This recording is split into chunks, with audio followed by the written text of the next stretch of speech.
Señor nuestro que estás en los cielos, gracias te damos por la oportunidad de estar aquí. Te pedimos por todas las personas que escuchan tu palabra, todos aquellos que la oyen, Señor, y que en el nombre de Cristo Jesús tú nos puedas revelar y mostrar todo lo que aquí claramente está escrito, Señor.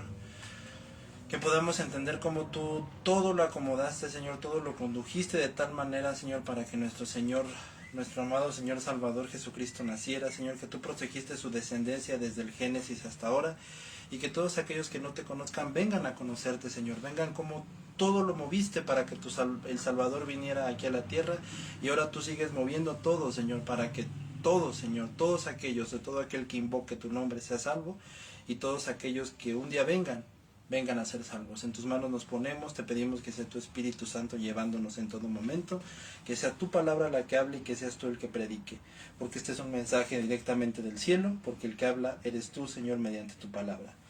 Nos humillamos delante de ti, nos humillamos delante de tu presencia, te pedimos perdón por todo lo que hayamos hecho, te pido por la vida de todos mis hermanos, Señor, de todo lo malo que estén pasando, de todo lo difícil que hoy estén viviendo, pero sobre todo que entiendan que su salvación, que es su vida, y que todo lo que ellos necesitan están en la presencia de Dios.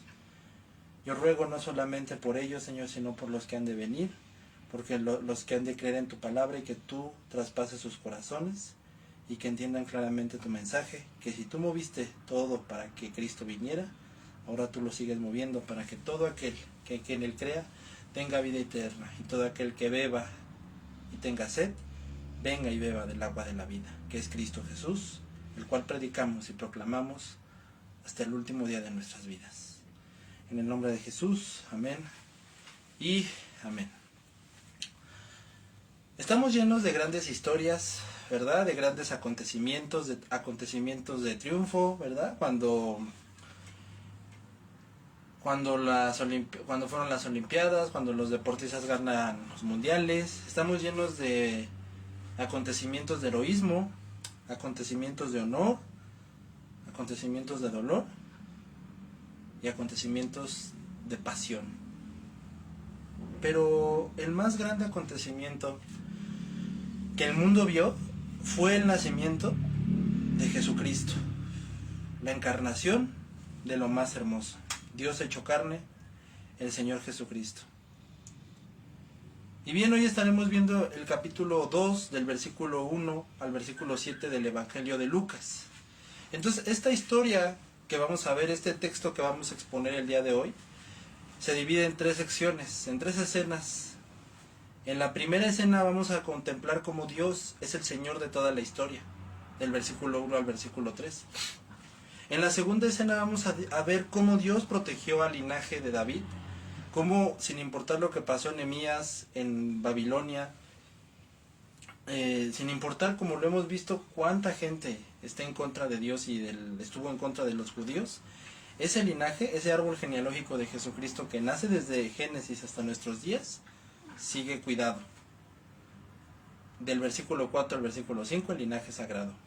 Y finalmente, nuestro último apartado, vamos a ver cómo entre los animales, en ese pesebre, brotó la única luz y esperanza del ser humano, tu esperanza hoy en día. Ha nacido el Salvador, del versículo 6 al versículo 7. Démosle lectura. Evangelio de Lucas, capítulo 2, versículo 1 al versículo 7. Aconteció en aquellos días que se promulgó un edicto de Augusto César, que todo el mundo fuese empadronado. Este primer censo se hizo siendo Cirenio gobernador de Siria, e iban todos para ser empadronados, y cada uno a su ciudad. Y José subió de Galilea, de la ciudad de Nazaret de Judea, a la ciudad de David, que se llama Belén, por cuanto era de la casa y familia de David, para ser empadronado con María su mujer, desposada, en la cual estaba encinta. Y aconteció que estando ellos se cumplieron los días de su alumbramiento, y dio a luz a su hijo primogénito, y lo envolvió en pañales, y lo acostó en un pesebre, porque no había lugar para ellos en el mesón. Dios controla toda la historia, ¿sí? Todo lo que hoy está pasando. La Segunda Guerra Mundial estaba bajo su control, la pandemia COVID-19 estaba bajo su control, la guerra de Vietnam estaba completamente bajo su control. Entonces los personajes malvados, los tiranos, los crueles, todos los gobernantes pues dictan una cosa, ¿no? Hitler decía que iba a instaurar el Tercer Reich. Los vietnamitas decían que Estados Unidos no pasaría de la mitad. Otros más decían que el muro de Berlín no iba a caer, ¿sí? Otros más decían que cuando empieza cada mundial de fútbol, cada quien saca sus conclusiones y dice, no, pues es que él lo va a ganar, él lo va a ganar. Y todos podemos decir, como decimos en México, podemos decir misa. Y podemos decir un sinnúmero de cosas. Pero al final lo que va a pasar al final de la historia, lo que va a pasar en el acontecimiento no depende ni de ti ni de mí. No depende de nadie más que de Dios. Ajá. Así va a ser hasta el final. Y por lo tanto el profeta Daniel lo recalca. Puede haber reyes, puede haber gobernantes, pero Dios es Dios. Entonces eso también lo podemos ver en este evangelio. Cuando Zacarías fue incrédulo, cuando por ejemplo Abraham no creyó en la promesa de Dios, cuando no fue suficiente lo que Dios le había dicho, entonces por lo tanto Abraham, Jacob, Esaú, el propio Esaú, el propio David, todos en algún momento flaquearon, y seguramente todos nosotros muchas veces llegamos a decir, ¿y si es verdad, Señor? ¿Si es neta lo que me estás diciendo? O sea, ¿si es en serio? Porque pues a veces yo veo y híjole, como que me cuesta creer el camino donde estoy. Pero la realidad es que a pesar de que incluso nosotros nos desviemos, siempre regresamos al mismo camino. Decía una vieja historia del pueblo de Missouri, allá en Texas, que había un río que le decían el río de Dios, porque no importaba a dónde lo echaras, terminaba en la montaña, lo que llegaras a echar en ese río, porque esa montaña volvía otra vez a su cauce, y sin darse cuenta todo volvía a su lugar, ¿sí? Es decir, que podías aventar algo y decían, es que se me cayó algo en el... ¿Dónde te cayó? En el río de Dios. Ah, no te preocupes, luego regresa. Tenían que regresar. Entonces así nosotros a veces perdemos la cabeza y decimos, no, pues es que ven todo lo que está pasando, ven lo que está ocurriendo, pero no hay necesidad de dejar de confiar porque creemos en el Dios que controla la historia. El gran evangelista George Whitefield surgió en la época en la que el puritanismo como tal había terminado, una de las facetas más gloriosas y más enormes para Dios mediante el cristianismo. Varios predicadores habían muerto, las ideas principales de la reforma ya se habían hecho a un lado, entonces eso provocó algo que cualquiera hubiera dicho, no, ya estamos del nabo, la iglesia está acabada, la iglesia cristiana está llena de hipócritas, de mentirosos, de falsos pastores, de familiares que se imponen, lo que hoy está pasando hoy en día. Pero Whitefield, en lugar de fijarse en eso, solamente él declaró, yo voy a predicar la palabra de Dios y voy a proclamar en cada instante la palabra de Dios. Y eso es lo que nosotros nos debe de llevar, y eso es lo que nosotros tenemos que hacer, que a donde sea vamos a seguir proclamando y llevando la palabra de Dios, sin importar dónde estén las cosas. Por eso Dios dice en Isaías 44:6, así dice Jehová, Rey de Israel y su Redentor, Jehová de los ejércitos. Así dice Jehová, Rey de Israel y su Redentor, Jehová de los ejércitos. Yo soy el primero, yo soy el primero, yo soy el postrero, y fuera de mí no hay Dios. ¿Qué está diciendo ahí? Dice, yo soy, vamos a parafrasearlo, yo soy el que está enfrente de la puerta y yo soy el que está al final. ¿Se han fijado cuando a veces nosotros pensamos que estamos huyendo? Estamos huyendo así, ¿no? Vamos corriendo, no, ya no me vio Dios, y cuando menos ve ya me está esperando del otro lado, y digo, pues me voy a correr para acá, que allá no está, entonces voy corriendo para acá porque ya no lo estoy viendo, y cuando veo ya está enfrente. Entonces eso es lo que él está diciendo, que él controla desde principio a fin la historia. El mundo nació en el libro de Génesis y el mundo va a finalizar en el libro de Apocalipsis. Ajá. Entonces Dios ya todo lo tiene previamente, contempladamente, parametralmente diseñado, ¿sí? Esto empieza aquí en Génesis. Ajá. Así empieza el Génesis. En el principio creó Dios los cielos y la tierra. Ven pronto, Señor Jesucristo. Así termina todo. Ciertamente en el principio creó Dios los cielos y la tierra, y ciertamente vuelvo en pronto. Aquí están las dos cosas completamente diseñadas y completamente dadas a nosotros, a ti y a mí, para que entendamos en dónde estamos viviendo, para que entendamos quién es nuestro Dios y para que entendamos que por más que corramos, por más que huigamos, por más que el mundo quiera huir de Dios, Dios todo lo tiene bajo su entero y absoluto control. Entonces nosotros no creamos ni por un segundo que a Dios se le escapa algo o se le va algo, porque Él jamás se le va a ir nada. Recordemos esto, que Dios es el que controla toda la historia y todo el mundo. ¿Por qué? Porque Él es Dios, sencillamente. No hay otro Dios, no hay otro Señor. Son, ¿cómo se le podría decir? Son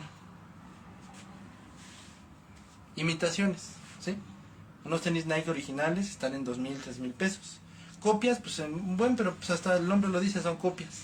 Entonces Dios es todopoderoso y Dios no tiene copia, no tiene precedente, ¿sí? No tiene nada más que Él es simple en su manera de ser y en su grandeza. Que religiosamente queramos imponer una imagen, pero la realidad es que así no es Él. Así no es Él para nosotros, porque realmente su grandeza es tan alta que, como decía un gran teólogo, Kenneth Thompson, la verdad, imposible alcanzar esa grandeza. Imposible siquiera tratar de comprenderla. La conocemos y nunca la dejaremos de conocer porque es nuestro deleite, pero eso no quiere decir que lo lleguemos a conocer en una completa por su grandeza que es tan alta. Esto nos lleva al siguiente apartado, un linaje sagrado. Y José subió de Galilea, de la ciudad de Nazaret a Judea, a la ciudad de David que se llama Belén, por cuanto era de la casa de David, para ser empadronado con María, su mujer, desposada con él, la cual estaba encinta. Fíjate, la razón por la que la Biblia continuamente dice hijo de, ¿cómo se llama? Hijo de, y familia de, y entonces, o sea, hay libros enteros que fácil te echas 3 páginas de aquí, por ejemplo en el caso de Nehemías, y completamente están hijo de. Ajá, y entonces tú dices, bueno, ¿y esto qué? La razón por la que todo eso está es para mostrarte que el árbol genealógico que apuntaba hacia Cristo desde Génesis hasta ese día fue completamente cuidado. Que vinieron los sirios, que vinieron los babilónicos, que vinieron las cosas, eso no importó. Y dicho está de paso que el árbol genealógico del Señor Jesucristo está compuesto de tanta gente realmente tan relevante dentro de la Escritura, que nos enseña nuestras debilidades como seres humanos, nos enseña nuestras faltas tan graves, pero nos enseña tanta pasión que tuvieron estas personas, que fallaron terriblemente y vivían hasta mal, pero la realidad era que eran personas que amaban a Dios. Y que eso sea nuestro corazón, amarlo, anhelarlo. Es que fallé, sigamos en la carrera. Por eso dice Pablo, corre la carrera de la fe. Y recordemos que nuestra única meta es Cristo. Así como ese árbol genealógico se cuidó para apuntar hacia Cristo, ahora nosotros que hemos entrado a ser parte de la familia de Dios, y entonces hemos sido entrados a la familia de Cristo Jesús, a la familia de Dios por Cristo Jesús, ahora toda nuestra vida apuntemos completa y verdaderamente hacia Él. Nehemías 7:64. Estos buscaron sus registros de genealogías y no se halló, y fueron excluidos del sacerdocio y el linaje de María. Todo el capítulo 7 habla de cómo cada quien tenía su genealogía, y si la tenían, pues ya podían ocupar el lugar que les tocaba, ¿no? Por ejemplo, los de la tribu de Leví, ser sacerdotes.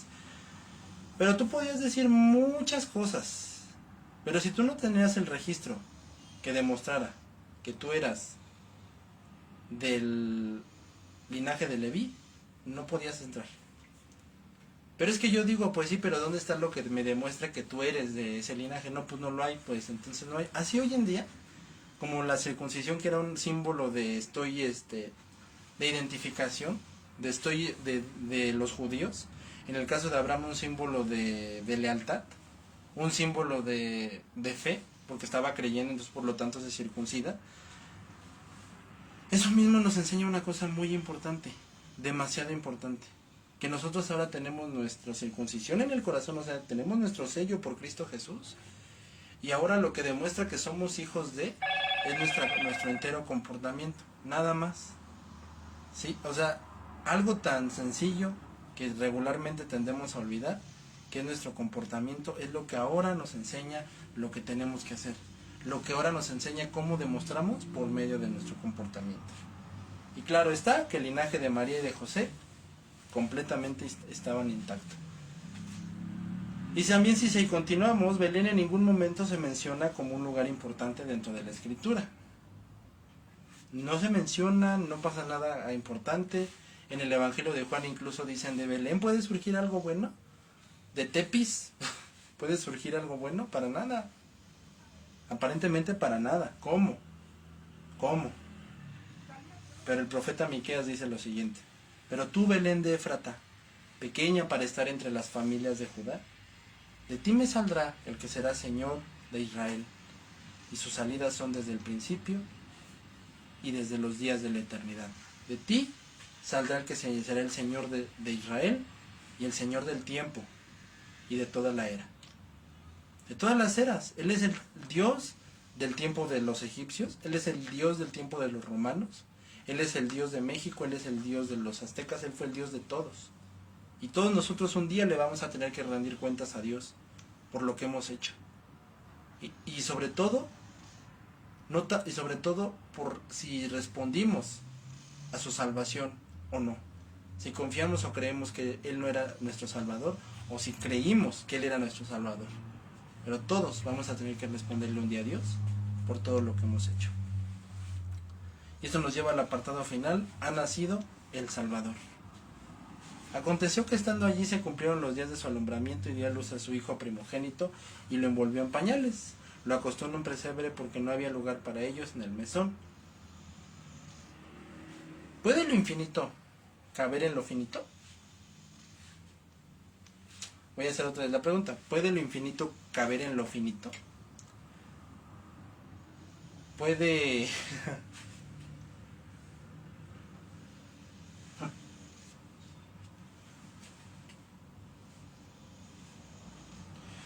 ¿Puede este vaso entrar en este hoyito? ¿Te imaginas si yo te dijera, voy a meter este vaso en este hoyito?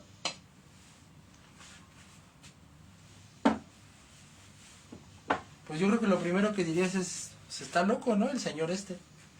Sí, en efecto, si yo pensara eso, sí estoy mal. Entonces, aparentemente no. Pero en el caso de Jesucristo, Dios Todopoderoso, Él se hizo del tamaño de un esperma, del tamaño de un óvulo, para venir a esta tierra a dar su vida por ti. La profecía del Edén por fin se estaba cumpliendo. Aquel día cuando la serpiente hizo caer a Adán y Eva en pecado, y ellos tuvieron que enfrentarse a las consecuencias de lo que hicieron, Dios mismo les hizo una promesa. Que un día en Edén se hizo la promesa que se estaba cumpliendo en Lucas 2, versículo 7. La promesa de Génesis 2 y 3 se estaba cumpliendo en Lucas 2, versículo 7. Porque esa promesa de que un día vendría un Salvador, la promesa que de Moisés, el propósito de Dios, el mensaje de los profetas, el propósito eterno de Dios, lo más hermoso de Dios, la encarnación de Dios, el lucero de las estrellas, el lucero de la mañana, la simiente y la estrella de David, el único Salvador de tu vida, el Dios de toda la tierra, por fin nacía. Nacía para dar su vida por todos nosotros, por todos aquellos que creen y que confían que Él es su único y verdadero Salvador. El cielo entero se llenó de gloria, el mundo entero se llenó de gloria. La mayor gloria, como alguien una vez dijo, no es que el hombre haya pisado la luna, sino que el Hijo de Dios se hizo hombre para estar en esta tierra. Y se hizo un bebé y dejó el cielo y la gloria del cielo para venir a esta tierra y morir por nosotros, por obediencia y por amor a nosotros y al Padre Celestial. Y viendo el panorama, Jesucristo nació bajo el control de un cruel gobernante que era Herodes, en medio de un pueblo completamente sin ley, un pueblo que había perdido su teocracia, su reino, y sin embargo a este mundo venía Cristo Jesús, a este mundo que vemos hoy en día que no hay ley, que hay corrupción por donde quiera que tú lo puedas ver, que hay maldad por donde quiera ver, que en la religión es una hipocresía cada vez más peor, que muchas iglesias que se autodenominan cristianas son tan hipócritas y tan falsas como hoy en día. Los ministros son elegidos por cada barbaridad y por cada tontería absurda. Y toda esta gente se autodenominan cristianas. Y otros más se autodenominan religiosos. Y son tan iguales y son completamente tal para cual. Y no hay ni una sola diferencia, porque en su vida existe lo mismo: pecado y quizás, o tal vez ni quizás, realmente religiosidad. Y se burlan de la gente, insultan a la gente y lastiman a la gente. Y a este mundo tan espantoso, Cristo Jesús vino a vivir y a dar su vida por todos aquellos que creen y confían que Él es el Salvador. Entonces la profecía debía de cumplirse, porque Isaías lo dijo: un niño nos es nacido. Y por lo tanto, creemos y decimos: ¿por qué Dios no vino como un rey? ¿Por qué Cristo Jesús no vino satisfaciendo los deseos de los demás? Porque Cristo Jesús tenía que ser formado y por lo tanto nació en esta tierra tan espantosa y tan dolorosa, de la cual Él sería el Salvador. Filipenses 2, versículo 7 dice: Él se despojó a sí mismo y tomó forma de siervo, hecho semejante a los hombres, porque Él no estimó el ser igual a Dios, sino que se despojó a sí mismo y tomó forma de siervo, semejante a los hombres. Él se despojó a sí mismo, ¿sí? Se despojó. O sea, si a mí llegan y me arrestan y me quitan mi saco, pues ya me lo quitaron. Pero si, por ejemplo, yo digo, pues yo me despojo, yo me lo quito, ¿verdad? Pero Él se despojó. Y Él mismo tomó forma de siervo, semejante a los hombres. Y aún menos porque Juan el Bautista, su nacimiento fue conocido en todo Israel. Los dos testigos de Apocalipsis que después de predicar el Evangelio y sean muertos, asesinados por el anticristo y después levantados, todo el mundo los verá. Pero Cristo Jesús no tuvo eso. Él no fue famoso en su nacimiento. Él no fue famoso ni siquiera cuando lo mataron. Pero su nombre vive por toda la eternidad y vivirá por siempre, porque Él es el Dios y Señor de toda la tierra. Y su nombre jamás va a ser borrado. Y la causa que Él hizo, Jesucristo, el cristianismo, en la que estás tú, en la que estoy yo, en la que Dios Todopoderoso es el Señor, que es la causa del Evangelio del Señor Jesucristo, esa causa jamás va a morir. Porque el Evangelio va a ser predicado hasta el final y nunca dejará de ser predicado.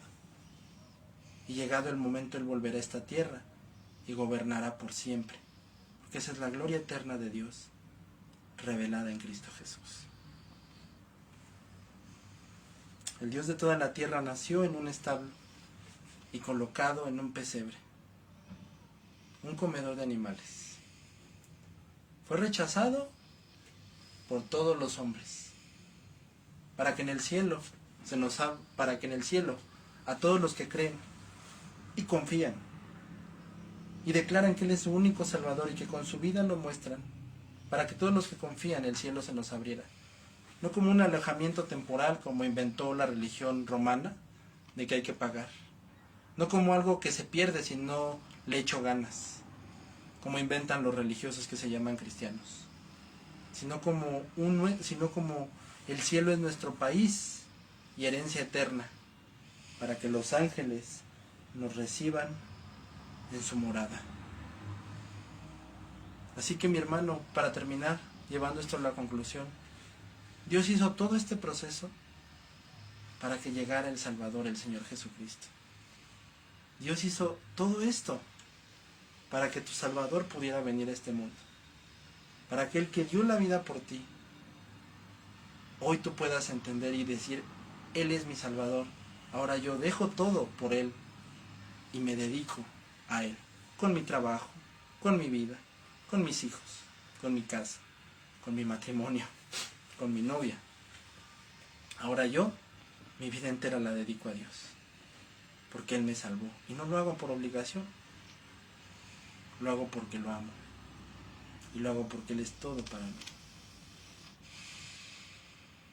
Él movió todo para que hoy tú conozcas a tu único Salvador. Porque si Dios Todopoderoso movió y acomodó todas las cosas para que Cristo viniera, asimismo Dios movió e hizo todo para que tú hoy vengas y creas que Él es tu Salvador, te arrepientas de tus pecados y eternamente seas salvo, creyendo y confiando en tu único Salvador, y vivas entera y absolutamente para Él.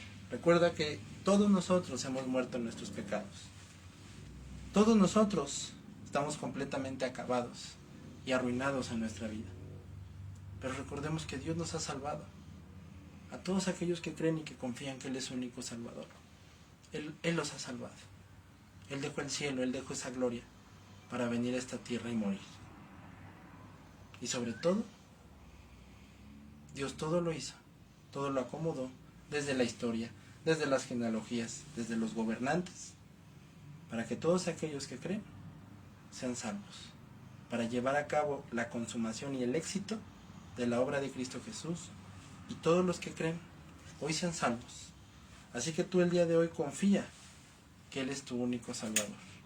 Cree que Él es tu único Salvador y que fuera de Él no hay ningún Dios, que Él es tu único y verdadero Salvador, el cual todo se hizo, todo se acomodó, de tal manera que todo se formara y todo estuviese junto y todo se acomodara desde los gobernantes, desde todo, para que Cristo Jesús naciera, porque todo esto lo acomodó Dios para que Cristo Jesús naciera, y tú hoy sepas y entiendas que Dios también movió todo para que tú lo conozcas y creas que Él es tu único Salvador, porque acabados todos estamos en nuestros pecados, pero Dios nos ha salvado para que tú creas hoy que Él es tu único y verdadero Salvador.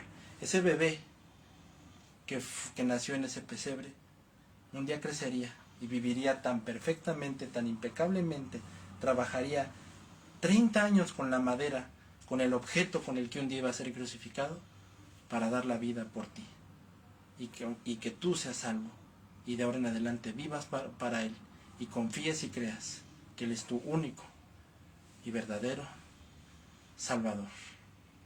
¿Sí? Porque si creyeres en el Señor Jesucristo, serás salvo. Pues todo aquel que invoca el nombre de Dios será salvo. Señor, gracias te damos por tu palabra, porque cuán bienaventurados son aquellos, Señor, que la escuchan, pero más aún cuán bienaventurados son aquellos que creen. Yo te pido por las vidas de todos aquellos, Señor, que hoy están lastimadas, que hoy están en desconfianza, y que tú trabajes en esas vidas, Señor, y que ellos puedan entender que tú los amaste, que tú los has salvado, Señor, y que ahora los has guardado y los has librado de ir al infierno. Pero que crean y que confíen, Señor, que tú fuiste ese bebé que dejó el cielo y la gloria para venir a esta tierra, que te entregaste, Señor, en cuerpo, en alma y en espíritu por tu vida, por tu pueblo, Señor, y por todos aquellos que un día vendrían a creer en ti, y que diste la vida, Señor, y que te entregaste por tu pueblo, Señor. Y asimismo, Señor, que ahora nuestra vida es completamente para ti, porque tú entregaste esa salvación en la cruz, sabiendo que todo se acomodó y que todo se hizo de tal manera, Señor, para que Cristo Jesús naciera. Y ahora sí mismo, Señor, tú todo lo acomodas y todo lo haces para que hoy todos creamos y vengamos a entender que tú eres nuestro único y verdadero Salvador. Protegiste el linaje, Señor, acomodaste todas las cosas y nos has dado a nuestro mayor regalo, al tesoro del cielo, a la encarnación de lo más hermoso, a la gloria misma de Dios, a nuestro Señor Jesucristo, nuestro único Salvador de todos aquellos que creen. Que el Dios y Padre de nuestro Señor Jesucristo te bendiga.